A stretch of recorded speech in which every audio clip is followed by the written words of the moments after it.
ampalaya with giniling na baka or beef, ground beef. And then, meron na po tayo 2 pirasong slice na ampalaya. Ito po ay lulutuin ko dahil ito ay gusto ng aking alagang bunso. So anyway, mag-start na tayo sa pag-isa ng ating ampalaya. Ayan tayo. Garlic, chop. Proud ate, proud nanny here in Jordan na yung alaga ko is kumakain ng ampalaya, ang ginisang ampalaya. Yan po ang kanyang kinakain. Guys, batang Pilipino, batang Pinoy, hindi mo basta mapakain ng ginisang ampalaya. Batang alaga ko is kumain na naman siya ng ampalaya. Ito ay tumigil lang nung nagka-pandemic dahil po hindi tayo nakapagala or nakapunta ng Asian market para bumili ng ampalaya. Pero, nakaraan is kumain na naman siya muli ng ating ampalayang ginisa. So, ngayon, ang ginawa ko last time is with egg. Ito ngayon is yung may giniling na beef ang ating isasahog. Kinakain niya to guys without rice. Hindi ko lang siya ina-upload dahil ayaw ko siyang makita na kinakain niya. Pero ngayon is magluto ako. Sabi ko, kakain ka ba? Sabi niya, oo. Kakain daw siya. Para ito sa aming dalawa lang. Meron ako ditong niluto na chicken. At meron na kaming rice. So, ito is para lang sa amin ni baby, ni bunso. Kaya kuya, yung kuya ni Zazu dyan, ito ay, panorin mo, siya ay kakain yan ng luluto ko to para sa kanya. Kinakain niya lang ito guys, ano ba, without rice. Kainin niya yan. Kaya ito luluto tayo. Kaya sa aking alagang bunso. Kasi yung alaga kong panganay hindi naman nakain. Tuwa nga itong nanay ko kasi yung amo ko kasi ano ito ang ganda daw sa vlog. Yan, lagay na natin ating giniling. Layo lang natin yung ating telepono kasi medyo sobrang mainit ngayon sa panahon dito sa Jordan. Kaya yan, not more than. Kasi ayoko naman talaga sumali sa mga kids. Kasi bukod sa hindi na nga ako makapagpalipad dahil bawal dito sa aming country, hindi na ako makapag-support pag ganitong sitwasyon. Summer, uunahin natin yung trabaho kasi magwa-YT tayo. YT pagkatapos ng work or extra time. Hindi biro yung magiging isang OFW at sabayan mo pa ng pag-YT guys. Kaya sa abot ng aking makakaya, magsusupport po ako sa inyo. So anyway, back to cooking. Yan.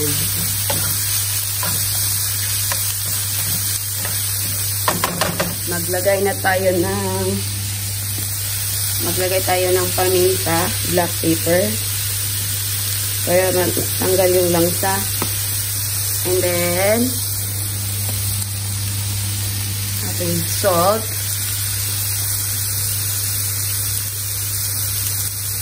Yan, nag-back to pink salt na naman kami. So, yan. Lutuin na lang muna natin yung karne and then back tayo guys. So, yan na guys. Ready ng ating meat. Ilalaglag na natin ang ating slice na ampalaya.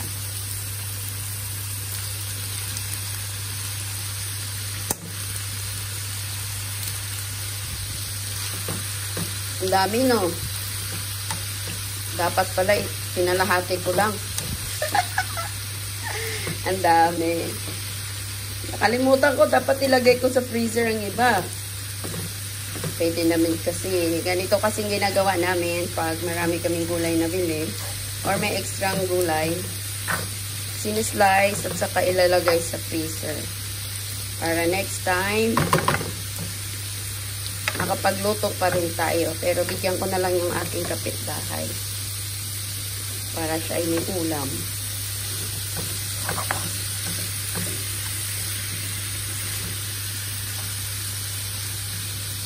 Ayan, back natin yan pagkatapos. Wait lang. Medyo matabang. Lagyan natin ulit ng paminta. Asin.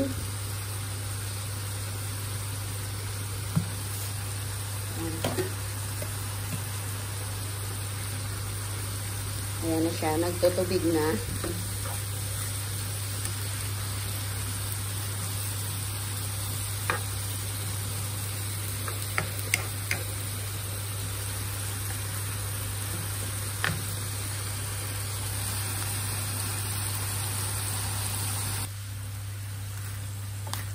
So, ayan na guys. Huwag natin i-overcook kasi hindi masarap pag-overcook. Ayan. Medyo na nga, diba? So, ayan na siya. Luto na yan.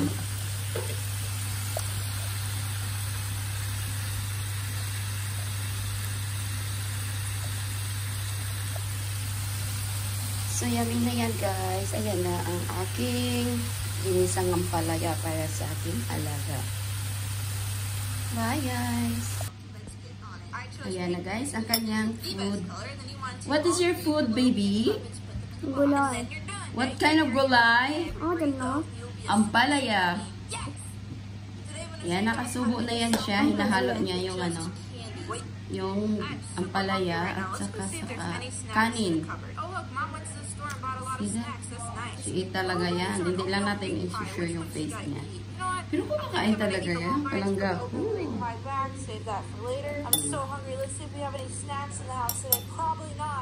Last time, she do a big spoon of gulay.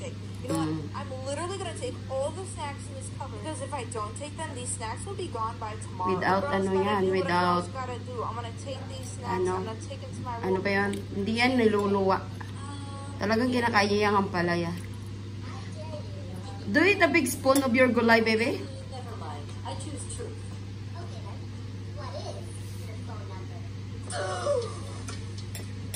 Truth or dare?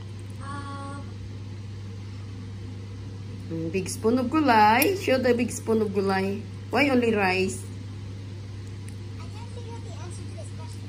Which one? Number 7. What's the hardest natural substance on Earth? Oh, Yan, so yan. all Big, the natural substances big on Earth, spoon. What's the hardest?